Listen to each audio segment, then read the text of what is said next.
So, very first thing, my congratulations to everybody who is here. You all have busy lives, you all have plenty of things to do, but rather than simply fill your lives with more busyness, which is what most people do, it's what I see everywhere I go. People busy, busy, busy like crazy, almost like running a treadmill going nowhere.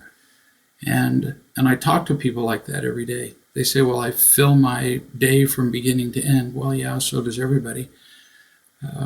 What matters is what we fill our lives with, whether we're filling our lives with the things that matter, the things that will make our lives significantly better, happier. And that's what you're here doing. So you're in a really tiny group of people who get it, that more is not necessarily better.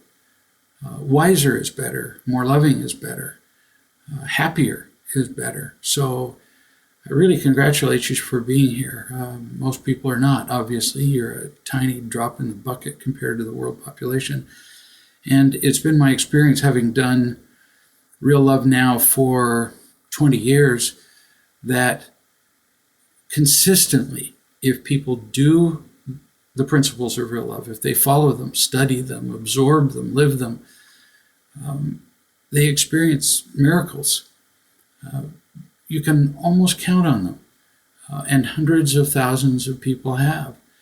So I hear these stories every day. Somebody sends me a story about how their life has completely changed as a result of their following these principles, the principles that we're going to be talking about over the next 10 classes. I had the privilege just recently of seeing an 84-year-old daughter or son or father who had been estranged from his 60-year-old daughter for years and years and years. And I got to watch the two of them talk to each other in a way that she felt heard for the first time in her life, first time in 60 years. And then I got to watch this 84-year-old man receive lessons, if you like, in how do you hold your daughter. And the two of them, I had to turn away. It was too sacred an experience. This 84-year-old man was holding his 60-year-old daughter and laughing and playing and talking to each other. It was really something to see. Worth all the effort that I've put into Real Love over all of these years to get to see a thing like that. Recently, also had the experience of seeing a 13-year-old girl who had been labeled autistic, had been taken out of the public schools, who was miserable, who was making her parents' lives miserable, impossible to deal with. By the time I saw her, she had previously, by the account of the mother, between the daughter and the mother, they had seen 30, that's 30, therapists.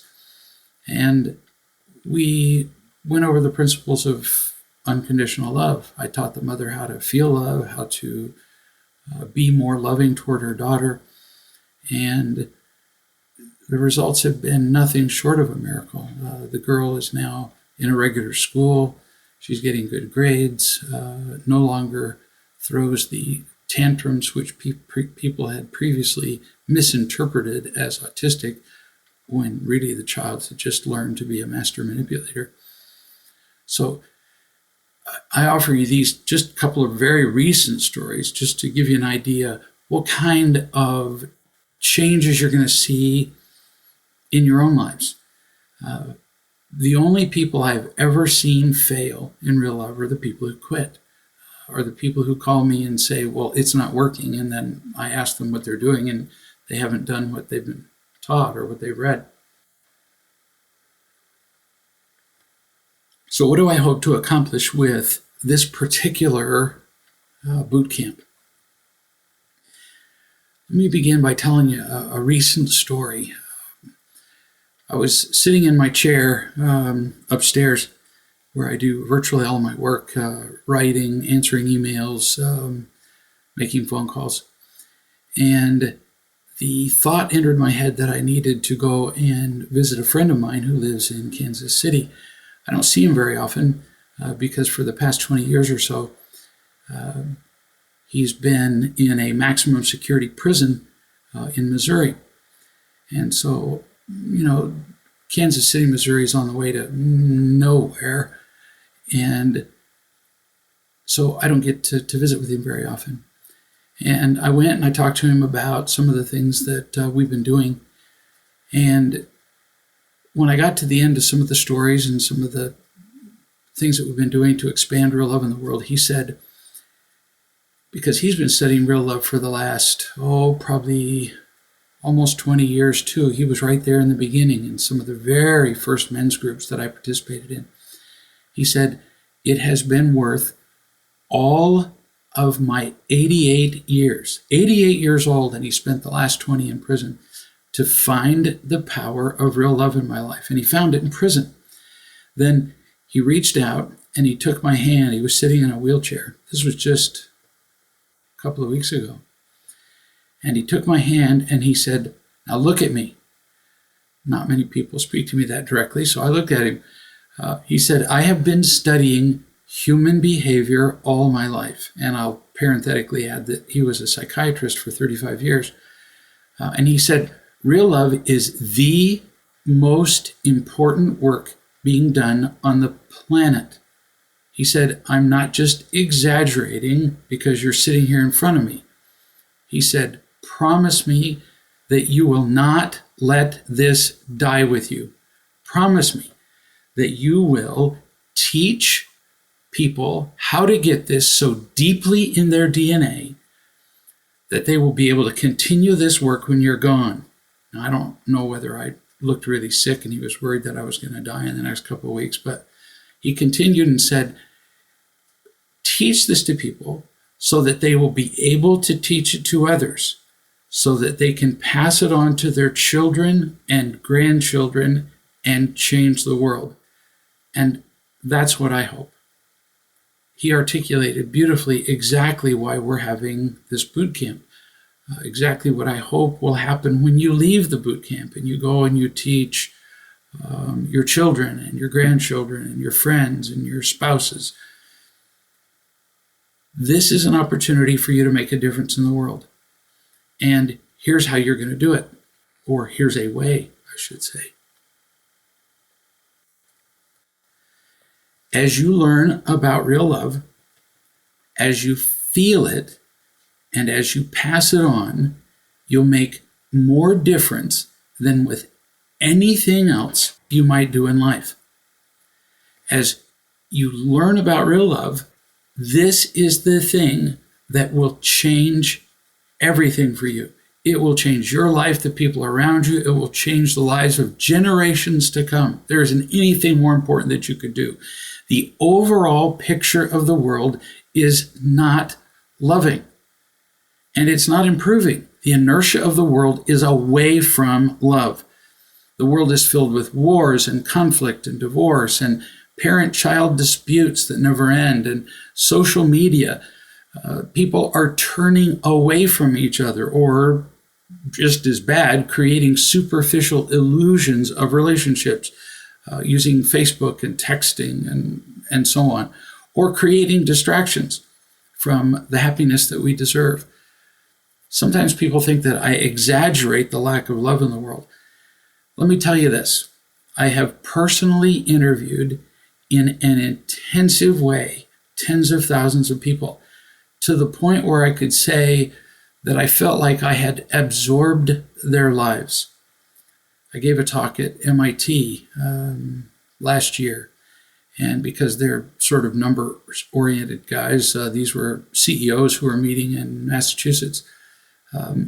I calculated, roughly speaking, the number of people with whom I have had intensive conversations, enough that I could say that I knew them, and multiplied that number by their average age, and came out with the number of people years that I'm familiar with. And roughly, it was about 1 million. I've come to absorb 1 million years of people's lives. And I can tell you that there is very little love in the world. And it is the single problem that the world suffers from. Every once in a while, people, when I go to a seminar, will present me with someone that they say is an example of unconditional love. It often takes moments to discover that they're not an example of unconditional love, but they certainly do put on a good face. I was speaking in front of a group once where they presented essentially what they described as Mother Teresa. And when she walked in, within 30 seconds, I could tell this was not Mother Teresa. So I went over and I sat next to her. I touched her leg. And I said, "Tell me about your husband." Within 20 seconds, she was yelling, using harsh words. The people in the group were stunned. Turns out that she's just a master manipulator with pleasing. So she's used one of the getting and protecting behaviors to give her a sense of worth. And people had been fooled. Well, she'd fooled herself. She wasn't doing this intentionally, into believing that she was loving, whereas what she was really doing was serving. And loving and serving are not the same. Sometimes people will object and say, well, but the people that come to see you are the people whose lives are in trouble. Well, that's actually a really reasonable objection to say that. But I see people in every imaginable context. I see people in interventions here in my home. I see people, I talk to people by email, by telephone. I observe people in public who don't know that I'm watching them.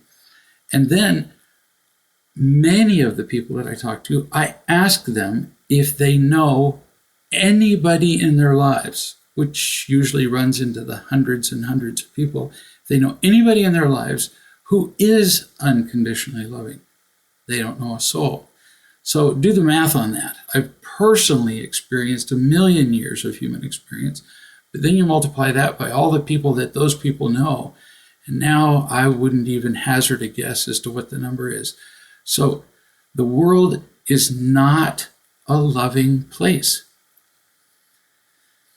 Let's compare how the people in the world are doing with each other to a principle that comes from the study of physics. The universe is in a state of what is called entropy. And here's a definition of entropy. Without an outside organizing force, energy and matter tend to move toward a state of disorganization. You can see that physically very easily. You could, for example, stack a little pyramid of marbles at one end of a shoebox, then shake up the shoebox and see if, after you've shaken up the shoebox, if the marbles have become more organized, which would be possible if they went from a pyramid to, say, a cube or a sphere, or if the marbles are now more disorganized, in other words, just sort of scattered all over the place. That's pretty much how the universe goes. Energy goes from being in a useful state to eventually becoming so dissolute, so randomized that the energy isn't useful anymore. An expanding universe is an example of entropy. Explosions are an example of entropy. Time, over time, we see the effects of entropy as, for example, valleys are created, or erosion creates or can actually eliminate mountains. So we see this in human relationships. We see entropy with people. And the greatest force that leads to entropy with people is fear. Fear causes people to run away from the truth and away from each other. It disrupts and it disorganizes. For example, if you scream fire in a crowded theater or a mall, you watch the people scatter. They're not running to a thing, except perhaps to the exit, although when people are panicked enough, they don't even see the exit. They just run. They run from wherever they are to wherever they were not. There's usually no organization about it. Panicked people just simply run from. You don't even have to scream fire. You can just come into a room and be sufficiently angry, and you can watch. They've demonstrated it with photographs. You can watch people lean away from an angry person, or even physically walk away from an angry person. So fear and anger have an entropic effect among people. It causes them to become less organized or less connected. What is the opposite of entropy in people, or what force reverses entropy, reverses unloving? Simple. Love. Love causes people to move toward each other and the truth. It brings people closer. It makes them stronger. It unites them. It connects them. There isn't anything else in the world that does that with people or with physical forces. And I see this every day. I see couples who are drawn together by love. I see couples who are divorced. I see couples who filed for divorce, couples who lived together for decades and are miserable, who, under the influence of unconditional love, become connected again.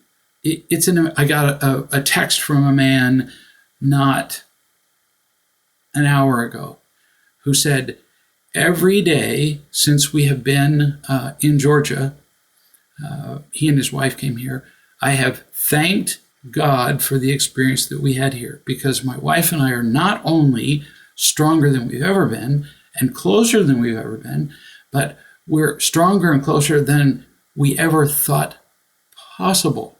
The two of them had conflicts with each other that appeared to be absolutely insoluble. They had both committed crimes, if you like, emotional crimes with each other that appeared to be unforgivable. But under the influence of love, they're not. I see parents and children unite. I gave you the example of an 84-year-old man holding his 60-year-old daughter. 60 years of not being connected. And that was healed after, probably 2 or 3 hours of working with the two of them. 2 or 3 hours of teaching the father and the daughter what love was like, and the wounds of 60 years began to heal. They'll have more work to do, to be sure, but the healing began. I see it in families. I saw an entire family the other day, and they have been squabbling and disorganized. They have been entropic, if you like, for the entire history of their family. Much like my native family was, the Baer family. I went to the first Baer family reunion ever last year, and these are just the descendants of my grandfather.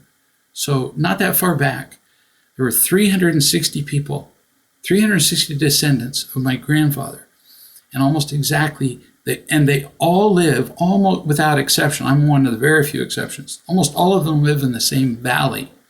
They consider there are 2 or 3 families they refer to as the distant families. That's because they live in the next county over, still the same family, or same valley.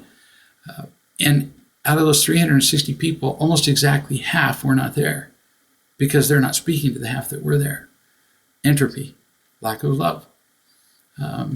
I see the uniting effect. I see the organizing effect of love in businesses and churches. I see it everywhere, and I see it every day. So that under the influence of love, instead of running from something, which is disorganizing, people move toward what is true and loving. This change from entropy to love, or from unloving to loving, takes time. It takes effort.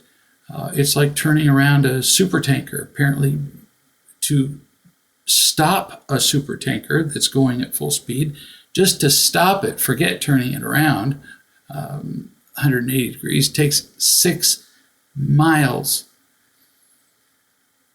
From this webinar, from this boot camp, you'll only get a few concepts. Most of you. Some people will get more from it. It will take love and teaching and practice before you see the really dramatic differences in your lives that you'd like to see. Together, we will fulfill my friend's wish, my friend in prison, that this will not be lost, that we'll continue this, that we'll continue to bind people together and connect them. Without love and the genuine happiness that follows, there's pretty much nothing else in life that's worth living for. I mean, what else is there to live for but love? I mean, money, power, pleasure, sex, there are all kinds of exciting things to do, but in the absence of love, none of those things mean anything. I sometimes get asked if real love is the only thing that makes us happy, and that's usually said with an air of skepticism, and I understand that, because when people have never known unconditional love, then the things that they do to excite themselves or to fill the emptiness may feel like genuine happiness. So let me answer that question. Is real love the only thing that can contribute to our happiness? No. But let me say this. With real love, many things can add to your happiness, but without real love, nothing will give you the happiness that you want. So for some of you, this series will be just the beginning of a foundation. For others, it will be building a house on a foundation. But wherever you are in your learning of real love, we can't go over the basic principles too many times. We're going to go over some of the basic principles in this first class. I learn more every time I talk about them. If we learn these, then we can add to our happiness with other things. So, for example, if you have unconditional love, then going on a vacation with your family can add to your happiness. If you have unconditional love as a foundation, then, gosh, sex, food, playing with your grandchildren, going for a walk, traveling, touring the world, all those things can add to your happiness. But without that foundation, none of those things will last. 25 years ago, I built a bridge across a creek that's behind our house. Some of you have seen that bridge. I built it well. It had a deep foundation of concrete and had great big 8-inch PVC pipes filled with 4x4 posts and concrete that I sunk clear down to the bedrock. Where I live, there's a bedrock of slate or shale everywhere, and the clay is what lies on top of that. And I dug the foundation down to the bedrock and put the concrete post there, and then added a bunch of concrete. And there have been many times that the river has actually overflowed its banks, gone over the top of the bridge. That's happened, probably 6 or 8 times. And yet the bridge stood, even though the other bridges up and down river from me have washed out and floated downstream.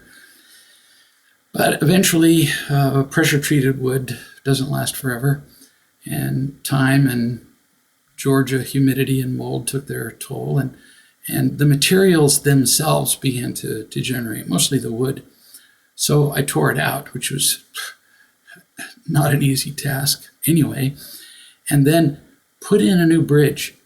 So I had 3 1,000-pound I-beams, 40 feet long, delivered into my driveway, which was a hoot. The neighbors hadn't seen that before. And then I hauled them 400 feet to the bridge site, then took them across the bridge, or took them across the creek, and I suppose I could have just laid them there, lashed plywood to the top of the I-beams, and the bridge would have been useful.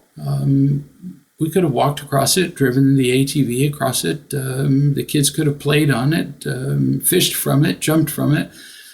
But eventually, with time, water, mud, the bridge would have disintegrated and the I-beams would have fallen into the water. So I began with footings, and I laid footings that were almost a foot thick of concrete and rebar, which makes concrete much stronger. Then laid the I-beams on the footing, then poured more concrete, added to rebar that was sticking up out of the concrete foundations, and anchored those to the I-beams. I poured about 10,000 pounds of concrete just to create the footings for the I-beams. The footings themselves didn't go across the creek at all. So I suppose it would be tempting to skip that effort.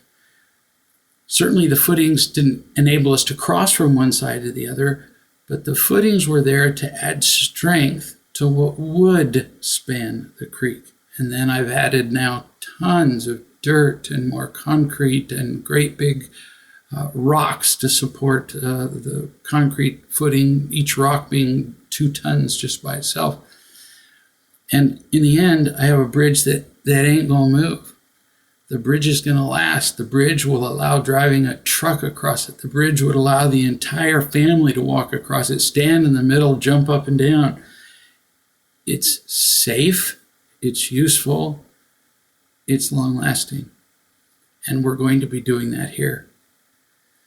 Over the next 10 classes and Q&A sessions, we're going to be building a bridge from an old way of living to a new way, to a way that is safe, to a way that is strong for you and for those who will follow, for your spouses, for your children, for your friends. As we do this, as we start with the foundation, some of you will think, well, I've already got the foundation. I've heard some of these principles before. Maybe. But I've heard them thousands of times. There are some principles that I have repeated over and over and over and over and over and over again, and that's repeating over and over just to one person. So you can imagine how many times I've said some principles to everybody. I never get tired of them. I learn more about them every time I hear them, read them, or say them. And so will you, if you open your mind and especially your heart. And as we do this together, as you learn these things and as you practice implementing, you'll be changing the world around you and changing the generations to come. I think it's worth it. So we're going to talk about what real love is, what it really is, but first we're going to talk about what real love is not, because the world has a really terribly skewed and distorted opinion of what love is. So first, what real love is not. It is not comfort. We have come to believe that comfort, when people give us comfort, they're giving us love. If they love us, they will give us comfort. Works both ways. And that's not true. And this confusion causes people to question God more than anything else. If God, when we're going to talk about, I'm going to talk about God here and there, I suppose, mostly because most people in the United States, at least, and throughout the world, come to think of it, have a belief in a divine being. So I'm going to periodically weave the concept of a divine force and energy, which I'm going to call God because it's shorter than saying divine presence and all the different names that people use for that. How many people have said, after a disaster, for example, or the death of a child, well, how could a loving God allow this? How many ministers were asked this question after 9/11, for example? How could a loving God allow this? Because they don't understand what love is. Love is not comfort. Love does not mean giving you a candy bar whenever you want one. Love does not mean air conditioning.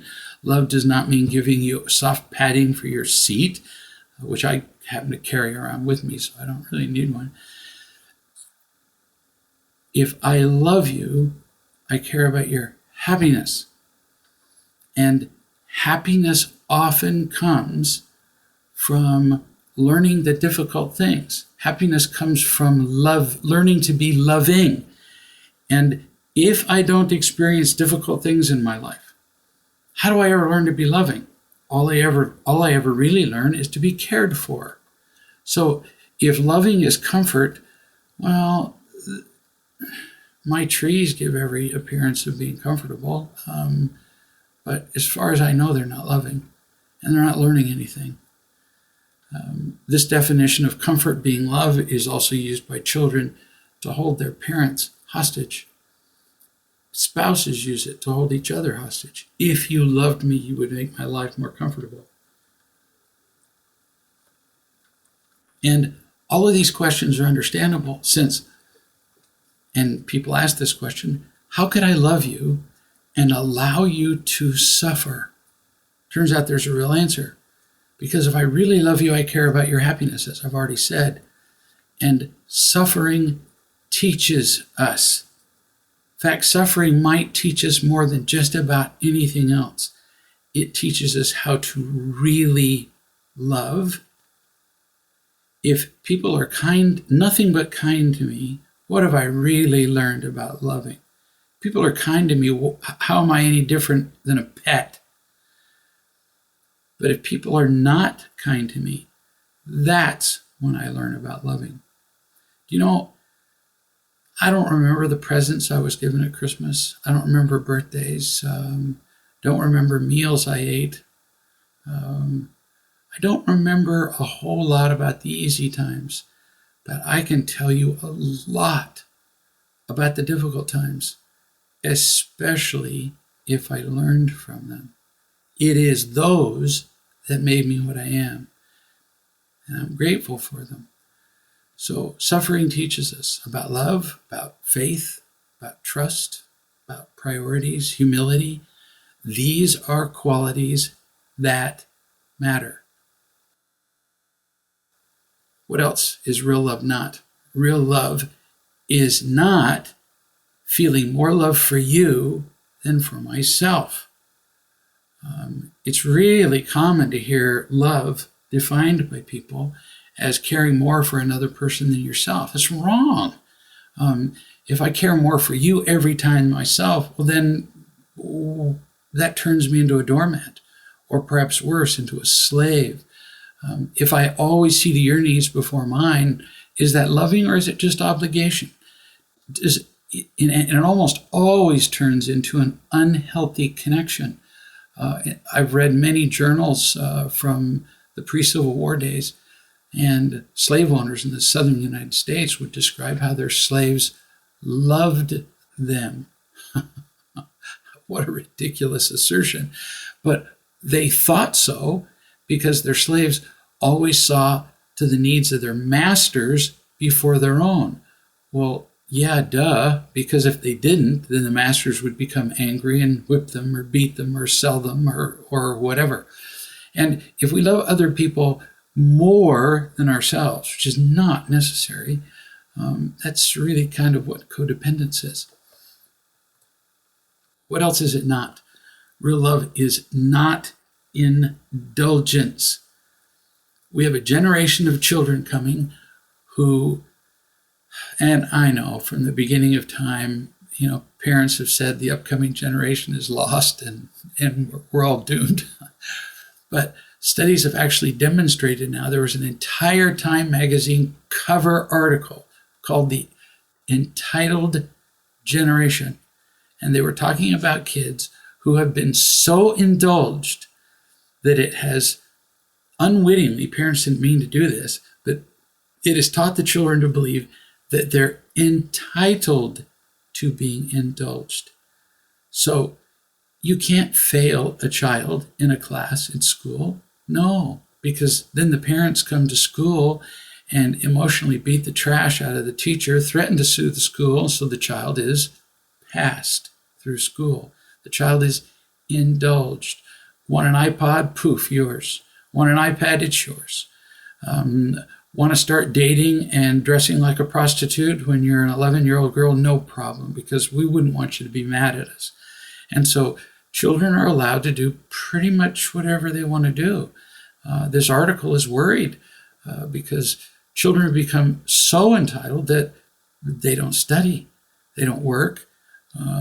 More than half of the postgraduate programs in the United States now, way higher than that in the sciences, are now filled by foreign graduates, China, Europe, elsewhere, because the kids in the United States were too lazy to get difficult degrees and move on to get postgraduate education. So in later sessions of this boot camp, we'll talk a whole lot more about loving children, what that might look like.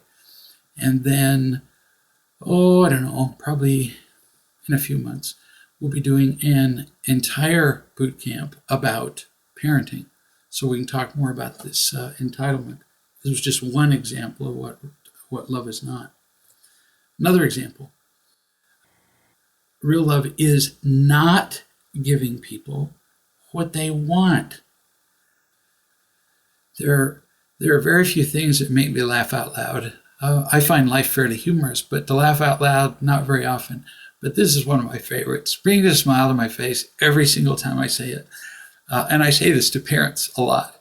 I say, young parents, I want you to remember one little thing that will save you more trouble than any single thing I could tell you. The greatest lie that a child will ever say to his parents is, Dad, I'll take care of the dog. Because that never happens. And it ends up being the parent's dog. So here's an example of giving somebody what they want, but it's not necessarily what they need. Now, if they had wise parents who taught them to be responsible for caring for the dog, then the dog could actually end up being a good thing. I want sex is another one. Well, but again, giving people what they want isn't necessarily what they need. And people can end up demanding sex or becoming obsessed with sex, having it all the time. That's where sex addiction comes from. They get what they want, but they're not getting what they need. In fact, that's pretty much true with all addictions, isn't it? I want you to solve this problem for me. I get at least a phone call a day, if not sometimes 5 or 10 or more, from people who say to me, I want you to solve this problem for me.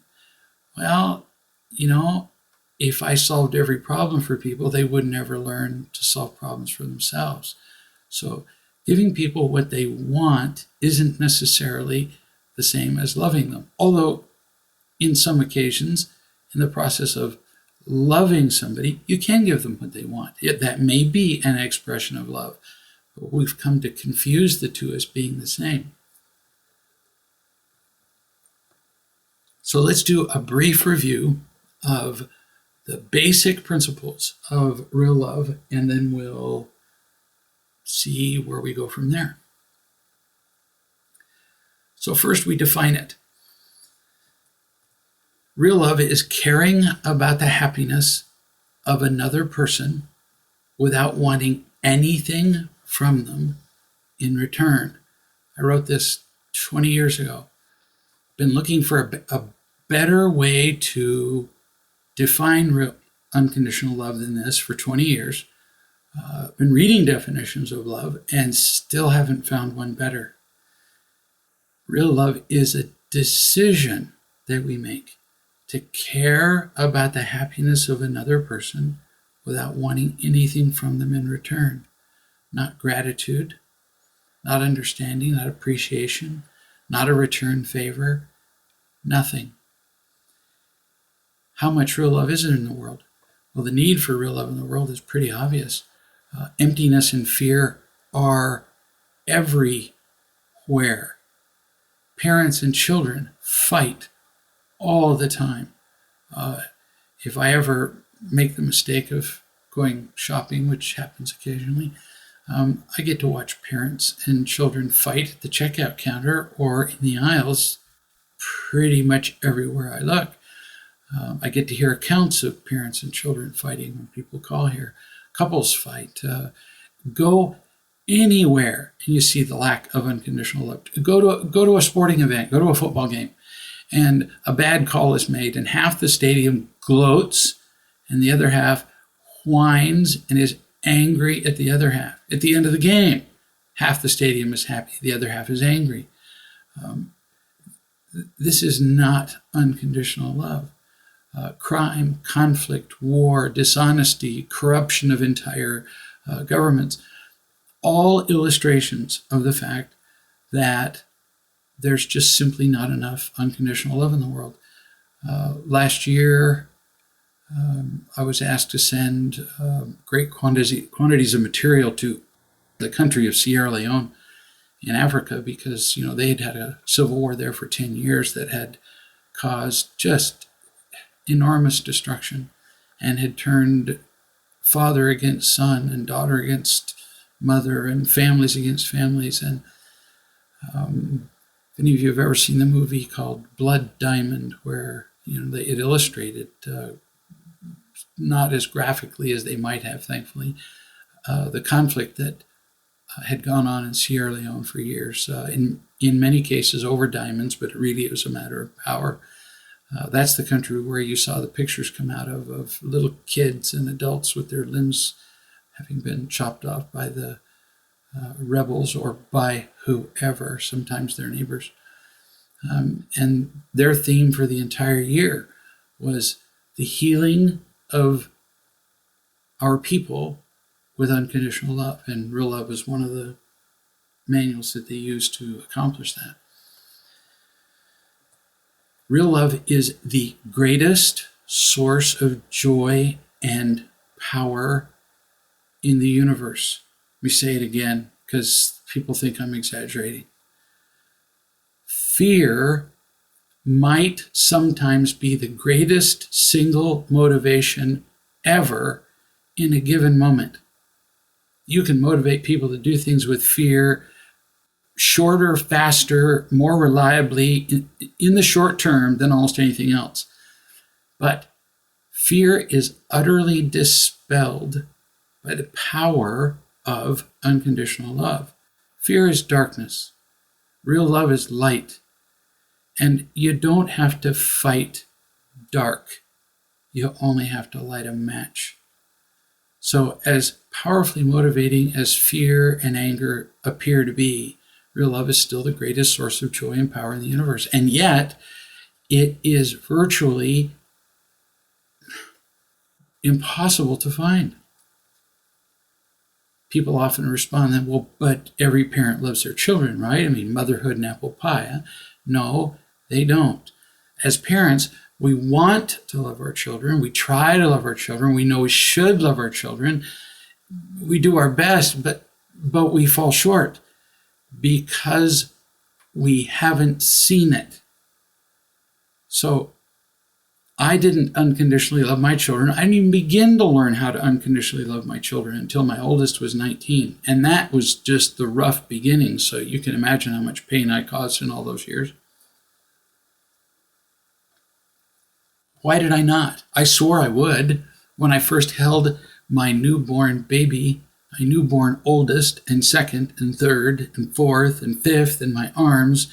I swore I would love this perfect child until the first time they said no, or they were inconvenient, or they got in my way, or I had to stay up all night carrying a child who they seem to have this little magic sensor. You rock them to sleep, but as soon as you sit down, they wake up. How could they possibly know whether you're standing or sitting? But they do. So I loved them when it was convenient. I loved them as well as I could, but I did not love them unconditionally. And I didn't because I was not loved unconditionally. And my father didn't love me unconditionally because he wasn't. And I've gone back and I've talked to people who know about the heritage of the family as far back as memory can go, to those who knew my great-grandparents. And it's been going on for a long time. And my family wasn't unusual. So on the whole, no, parents do not love their children unconditionally. How do I know? Anger. That alone is enough to prove it. The second I get angry, and we're going to talk a lot more about anger, so I'm not going to spend much time doing that here. The second I become angry at you, my sole focus is me. My sole focus is what you haven't done for me or what you did to me. Me. So when I'm angry and screaming me, how could I possibly be unconditionally concerned for you? And how many times a day do parents express anger? More times than we can count. Sometimes people will actually, and they don't do it intentionally, but they actually have the gall to try to convince me that their parents did unconditionally love them, and this is while their lives are miserable. And I say, so your parents didn't get angry at you? No. I said, does this sound familiar to you? And I'll roll my eyes and go, they say, oh, I heard that all day long. Well, honey, that's anger. It's just the volume's just turned down a little bit. It's pretty obvious that we're angry when we're breaking a kid's bones or throwing them off a cliff or hitting them with rocks or screaming or punching holes in the wall. But it's just as damaging to a child to get those little expressions of disappointment, exasperation, frustration, and so on. So we all heard, I don't love you. That's the message we heard. We're going to talk a lot more about that later. From birth, from before birth. And the pain is intolerable. So what do? We can't live in pain. Nobody can be in pain and then just sit there impassively and not care. We try to eliminate pain. As I said, fear and pain are the most motivating influences in the short term in the world. And so we try to eliminate pain by anything that will make us feel better. Anything will do. And if we can't have real love, well then, guess what? We use anything else that will substitute for it. And anything that substitutes for real love, I call imitation love, simply because they're imitations of the real thing. And here are some examples of it. And those of you who've read any of the real love books are quite familiar with them. Praise, power, pleasure, safety. Many of us just absolutely live to be praised. You look beautiful, you're so smart, you're so clever, you're the brightest in the class, you made the most money, blah, blah, blah, blah, blah, and on it goes. Power, which is the ability to have control over another person. We kind of live for that, actually. And many people have said to me, well, I don't really have a problem with power. And I have to sometimes stop myself from laughing out loud. I say, you're doing it right now. One of the ways that we feel more powerful, or perhaps more precisely, less powerless, is to be right. It's to argue with people. I have seen people who, presented with no matter what kind of evidence, absolutely will not admit that they're wrong because they would lose all sense of power. It's too important to them. Pleasure, anything, sex, food, alcohol, drugs, excitement, shopping, driving fast, whatever, becomes a form of imitation love when it is used as a substitute for real love. And safety, just simply the absence of pain. Do any of these forms of imitation love ever make us happy? I'm going to give you a no and a yes. No, they never make us happy in the absence of real love, because all they could possibly do is give us a temporary feeling of satisfaction. Yes, they could possibly add to our happiness in the presence of real love, so that if you feel unconditionally loved by me, if you know that I love you no matter what you do, no matter what mistakes you make, whether you're brilliant or you're not brilliant, whether you're fast or slow, old or young, tall, short, fat, thin, if you know I love you, and then you do something particularly well, and I go, Well, that was about the best I've ever seen that done. The way I say that, it's more information, but it could be taken as praise and would feel good if you know that I love you unconditionally. If you don't, it actually puts you in a bind. Because if you believe that I love you more because you just did that well, you're so screwed. Now you have to keep doing that well. So in the absence of real love, which is pretty much the condition of the world, imitation love never makes us happy. So why do we use it? Why do we use these different forms, praise, power, pleasure, and safety? Precisely because they do make us feel good. For a brief time, they make us feel good.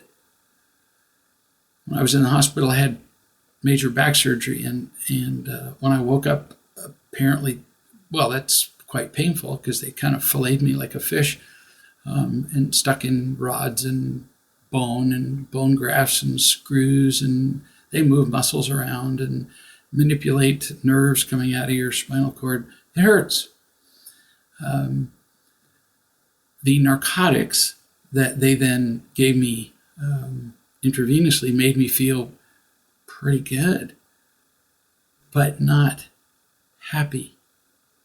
And if we keep using things that diminish our pain temporarily and don't make us happy, we become addicted to that brief relief from pain that imitation love gives us. We become addicted to everything that makes us feel good. In fact, we become addicted to imitation love in just as real and powerful a way as we become addicted to cocaine. I have known people who are addicted to everything there is on the face of the earth. If sticking beans up our nose could possibly be made pleasurable, it would be added to the list of addictions.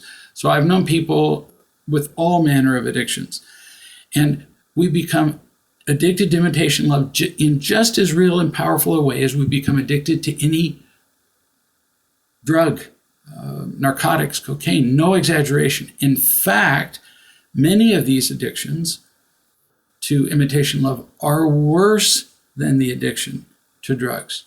Examples. Many people are addicted to anger.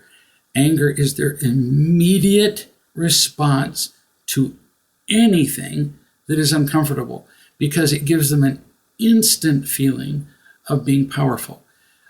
Like boom. I've known people that absolutely cannot stop it.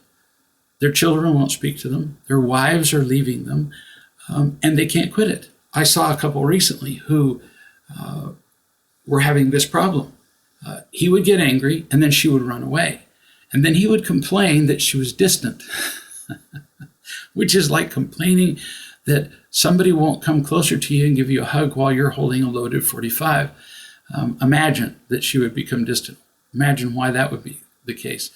Well, he's one of those people that was reached by real love. So now, when he encounters an event that causes pain, sometimes his anger will still surface. Addictions are very difficult to get rid of.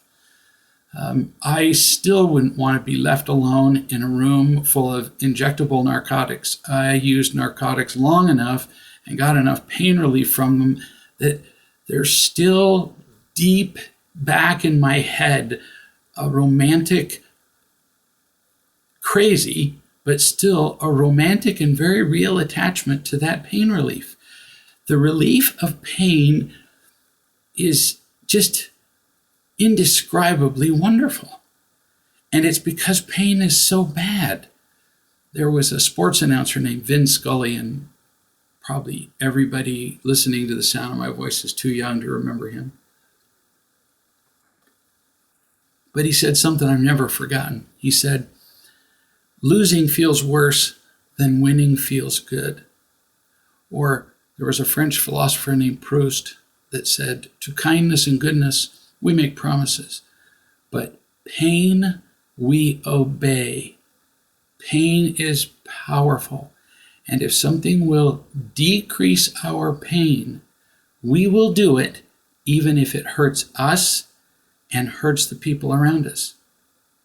Witness it, somebody who's drowning.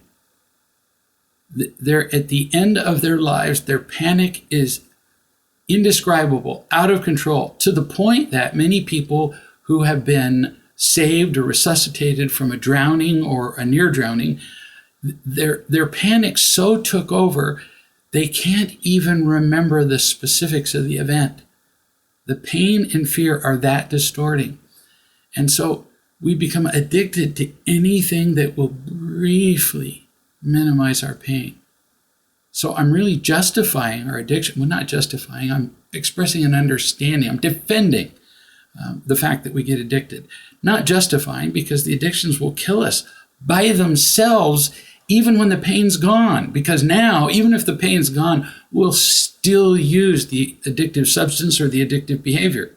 So anger is an example. This particular man learned to remember when his anger came up, because it would, he learned to remember that I love him.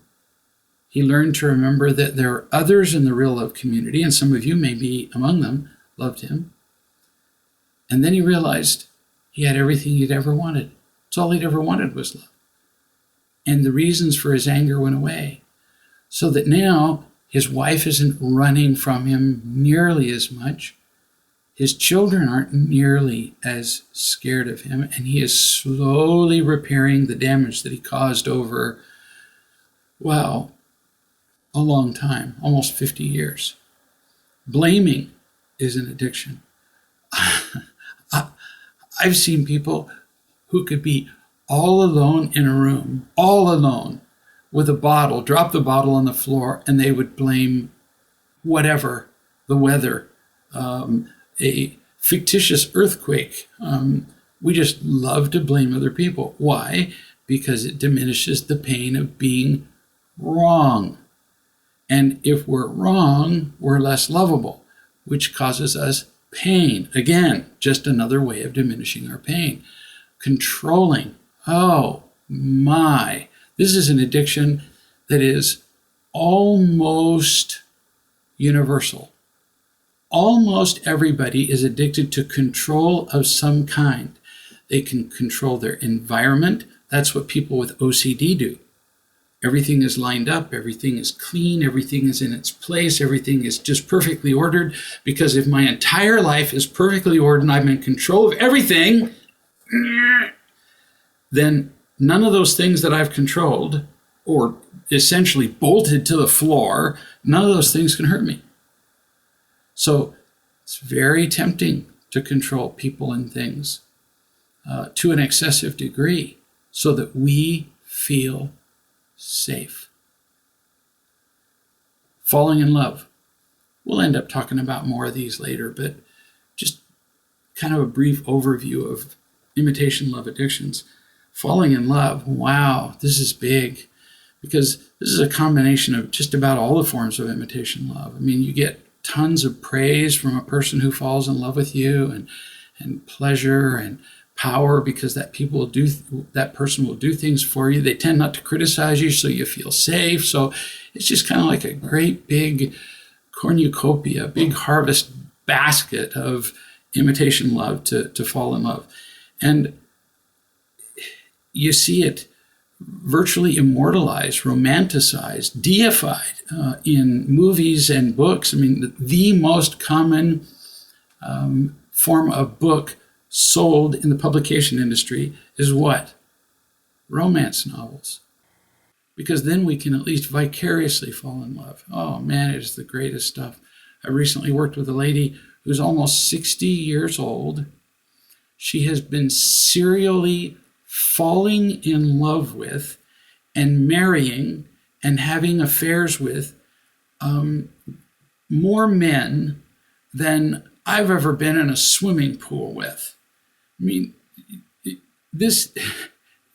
she goes through a man every few months, because that initial sensation of falling in love is like smoking crack. I mean, everybody in the world knows that smoking crack cocaine is bad for you. Everybody knows that. Just like everybody knows that smoking tobacco is bad. I mean, on the side of every box it says, this is bad, this could kill you. When I went to Canada with Donna to visit her family, and they even have really nasty, gross, horrible pictures of, diseased body parts and gross people dying. Doesn't stop people from smoking. In fact, studies have actually shown that these warnings increase smoking because of the increased attention that we give it. So just because we know something doesn't work or is bad for us doesn't keep us from doing it if temporarily it diminishes our pain, like falling in love. This lady's fallen in love 50 times. I mean, fallen head over heels in love. She knows what's going to follow every single time, and yet it makes your pain feel a little better for a little while, and she has this little hope in the back of her head that somehow this is going to be the one that's going to last. After you failed 50 times in a row, having a hope that it's going to work the 51st time, there's a word for that, and it ain't smart.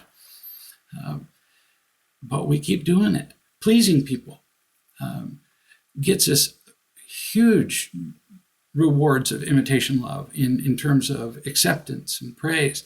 And yet, pleasing is an addiction that many people will never recover from. If you smoke crack, eventually your family, friends, or others will say something to you. Smoking crack while you're taking my daughter to ballet lessons is not a good thing. People will say something to you when you do things that are obviously bad. But what if you're addicted to pleasing? Who will ever stop you? Like the Mother Teresa lady that was presented to me by the group. Well, of course they all loved her. She was addicted to pleasing them, and they liked it. They liked the comfort she gave them. And because they confused, as we talked about way earlier in this class, because they confused loving and comfort, loving and getting what they wanted, they thought she was being loving. No, she was addicted to pleasing and the acceptance that she got for doing it. We can become addicted to substances like we've talked about, cocaine, in my case, narcotics, alcohol. And these days, one of the more common addictions is to porn. It's just so readily available. In order to get crack, you have to go down into the bad part of town and you have to associate with people who probably have guns in their pocket. So you have to associate with people who might kill you. You have to get a substance that has not been pharmacologically assayed and isn't labeled on the side as to its purity, so it might kill you because it's got drain cleaner in it. You risk being caught. In order to smoke crack cocaine, you take enormous risks for the pleasure. In order to use porn and all the pleasure, which isn't just physical pleasure, there's also increasingly been done studies that show that people who use porn get a sense of vicarious control. No kidding, not making this up. As they watch porn, they get the feeling that somehow they're the director of the film or they're one of the actors. They're actually controlling the behavior of somebody who's in the film, which is a little nutty, but all addictions are a little crazy. And the risks of using porn, which is everywhere. I get invitations to meet really nice Ukrainian woman or some such thing on my computer almost every day. And I'm pretty sure it's not some Ukrainian woman who wants to learn about real love. You can do this with very little expense. You can do it with, in today's society, pretty much zero risk. Unless your wife's really not approving of it. I suppose she could catch you, but you're not going to go to jail unless you're into child porn. So really high reward versus risk ratio, which is why it's become one of the most common forms of addiction, just precisely because of that, because of the low risk. So the problem with imitation love is that it works. Not that it doesn't. You feel better briefly, followed by miserable failure and a sense of betrayal and discouragement. It's awful, but it works temporarily, so we keep at it. People who use imitation love are all drowning, and the imitation love gives them the illusion that they will be okay. If you're drowning and something increases your air supply just for a moment, you'll do anything to get that source of feeling better. So, for example, you're drowning and somebody comes along swimming to try to help you. You will push them under the water. You will drown them. You will kill them. You would commit, well, they wouldn't call it murder, involuntary manslaughter. No, probably not even that, but you'd kill them just to keep your head above water for what? A few more seconds? So picture, drowning people are in the middle of the ocean, and as they use imitation love, they're breathing through a straw, which feels pretty darn good. Feels a lot better than no straw. If any of you have ever been close to drowning, let me tell you, you'd do anything. I have been close to drowning. And having been a lifeguard, I've seen people close to drowning. So breathing through a straw feels pretty darn good. Then we build a longer straw.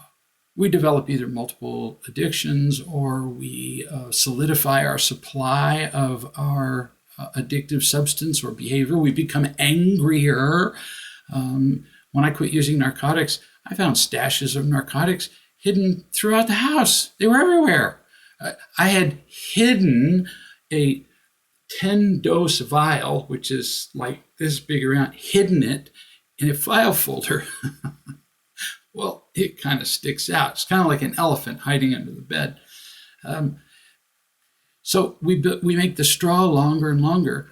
But those of you who know anything about fluid dynamics know that eventually, if you make a straw long enough, it takes more effort to get air through a longer straw. And then eventually, all you do is you kind of compress the air as you breathe out in the first half of the straw, and then you breathe back in the air that you just exhaled. So eventually, your addiction, your illusion that you're doing better, your addiction alone will kill you, because you'll stay there sucking through a straw instead of, say, for example, stroking to the surface and calling for help. No kidding. Somebody will come along in a boat and offer you a hand, and you will actually push their hand away. I did that as an addict, pushed away the hands of people who tried to help me, saying, I've got it under control. Says the man in the middle of the Pacific Ocean breathing through a straw. That's how dangerous the different forms of imitation love are. They will kill us. So it's not hard to understand why relationships fail, is it? Most relationships fail, not because of what one person does or does not do, but because both partners come to the relationship in the beginning without enough of the one element, real love, most essential to genuine happiness and healthy relationships. One of the reasons that this 84-year-old man was able to hold, I don't mean hug, I mean hold like a 4-year-old on the couch with her face right up against his face. One of the reasons he was able to do that was because I prefaced all of our discussions with, this isn't anybody's fault. Your relationship was doomed to fail from the beginning. He was raised in an unloving home. She was raised in an unloving home. This is a father-daughter. So what's the likelihood that their relationship would succeed? That's why falling in love is so miserable. Two people get together who are both drowning in the middle of the Pacific Ocean with a straw in their mouths, but they each offer the other something that makes them feel better for a second. Maybe half of a floaty on one arm. Who knows? Something. So they fall in love But the air always ends up leaking out of the floaty, and whatever it was that made you feel good, whether it was flattery or sex or power or whatever, that initial excitement goes away and you're left with drowning. And that is why relationships fail. Not because we don't try, not because we're bad. And that's actually an enormous relief, isn't it? To know that it's not because you didn't try. People say, well, but I tried. Yeah, well, trying ain't enough. We have to try with the right materials or try in the right way. With real love, nothing else matters. Without it, nothing else is going to work. Not only is imitation love addicting and deadly, but how we get it becomes its own kind of death and destruction. So we get imitation love by using getting and protecting behaviors. And I'm going to go through these just kind of briefly.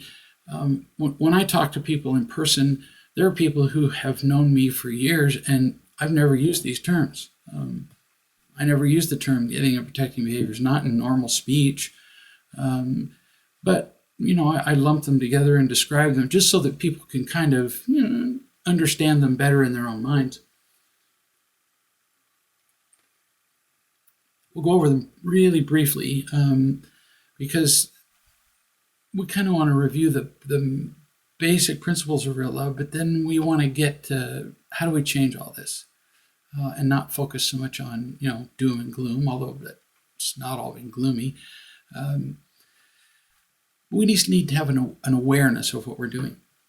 And some of this we may not be able to finish in this particular class. Lying, extremely common form of getting and protecting behavior. One study at Boston University says we lie 3 to 5 times every minute that we are speaking. No kidding. And that was proven by videotape. We lie all the time. How you doing? Fine. Lie. But I'm a good mother and father. Lie. We exaggerate the good that we do. We minimize the bad that we do. We say, gee, I don't know how that didn't get in the mail to you when we're holding the letter in our hand. We've never put it in the post box. There is an endless number of ways that we lie to each other. We lie with a smile that everything's fine when it's not. We can lie with service. Remember the lady I was telling you about, Mother Teresa? Lying. She was manipulating everybody. Do you think she ever said to somebody, I'm delivering this apple pie to your house so that you'll think I'm a really great person and then tell the next 20 people that you meet that what a great person I am? No, but that was her hope. And so unwittingly, she was lying. Virtually all of these behaviors, by the way, are unintentional. Now, many people would say, well, if they're unintentional, that's not so bad. In fact, one of my favorite excuses on earth is, well, I didn't mean to. Well, yeah, you didn't mean not to either. We don't mean to do these things, but precisely because we don't mean to, because we don't even see them, in fact, in most cases, we're pretty much guaranteed to repeat them. Lying is particularly harmful because what we want most is to feel unconditionally loved. And we can't feel loved till we feel accepted, can't feel accepted till we feel seen, can't feel seen till we tell the truth about ourselves. So the instant that I lie, I make this process impossible. I lie, I can't feel seen, I can't feel accepted, I can't feel loved. Poof. With one lie, I disconnect myself from everyone. So, for example, I used to, when I was younger, I was valedictorian in my high school. I was the best at this, best at that, blah, blah, blah, blah, blah. And sometimes I would tell people about my accomplishments. I didn't do that a lot. I had other addictive getting back, protecting behaviors, believe me. But when I did, I could never understand why it felt so hollow. So I would describe some accomplishment that I had achieved and then feel just this odd emptiness as a result of it, even if the person I was telling it to then appeared to like me more for what I told them. And it's because of this. Because I wasn't telling them the whole truth. I would tell them I'd, accomplished something, but I would not tell them that, on the whole, I felt empty most of the time and afraid and angry and unsure of myself and afraid that people would think little of me if I made a mistake. Now, in my defense, I didn't know how to tell the truth about those things, but in everybody's defense, we don't know how to do that. That's what we're here to learn to do differently. Instead of lying, attacking, acting like victims, running and clinging, we're here to learn to do something different. Attacking is a very common getting and protecting behavior, anger being the most common form. If I become afraid and I attack, my sense of helplessness decreases by quite a lot. And since helpless is painful, then attacking feels pretty good.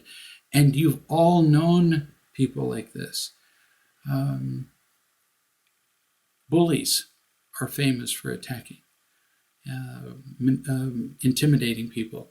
And at the root of bullying is pain and fear every time. If any of you have read one of the real love series, it is called Under the Bridge, and it's about several bullies and how they came to be that way in their lives, and they certainly didn't intend to.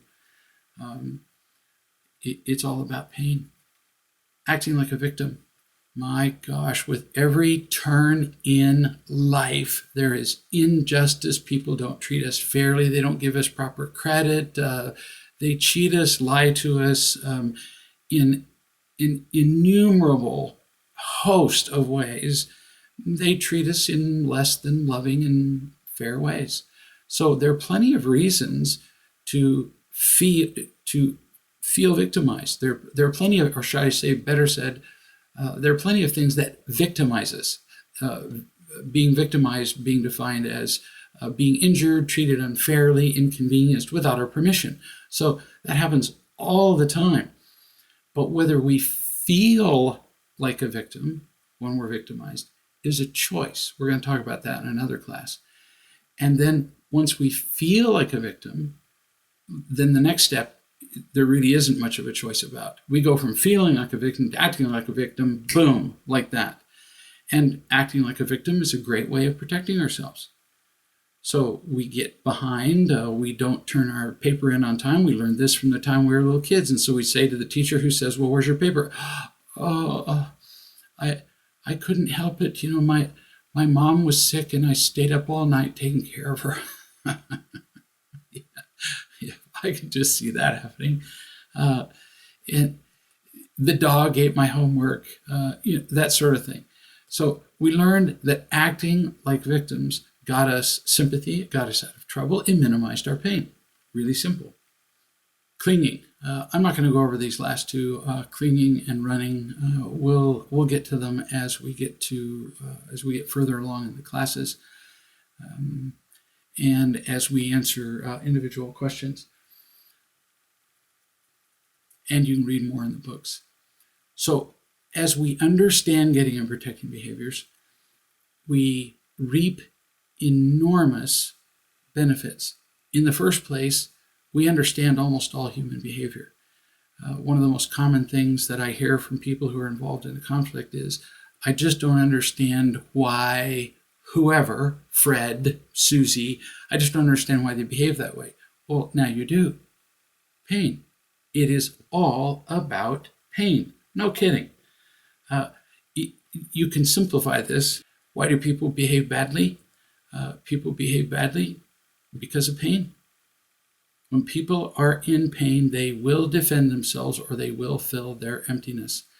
And so now you know forever and ever why it is people behave like that, because they're in pain.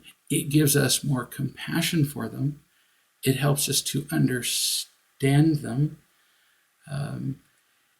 And it's the explanation for all these behaviors.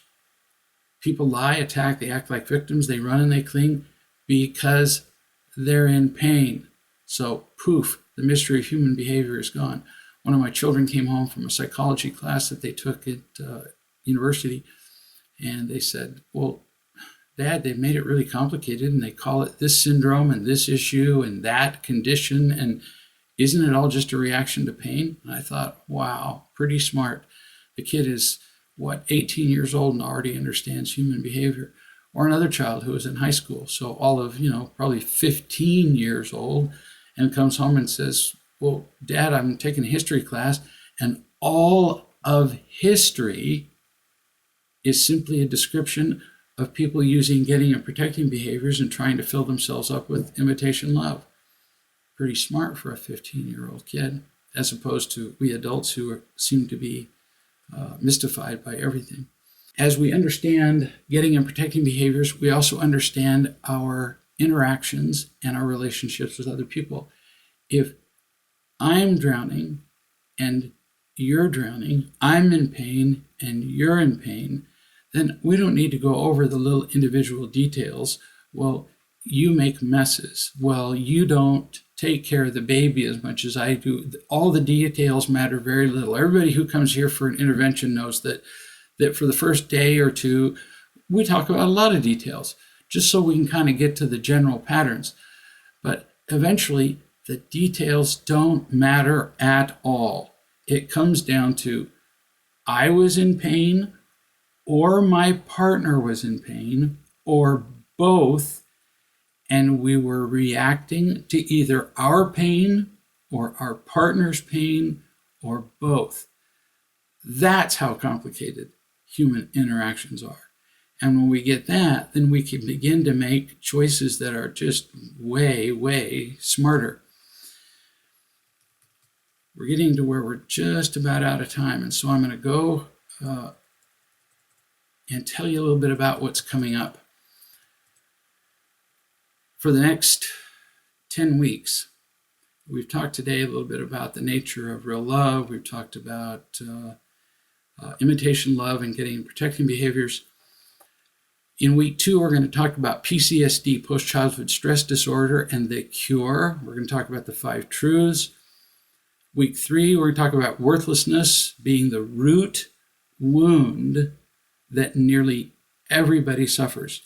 And you can finish reading the slide, but overall, that's what we're going to be doing. And as you've discovered in this first class already, I vary from the outline at will, and usually without apology.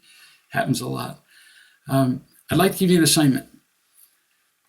I want you to actually write out the answers to these questions. Why do you want your life to change?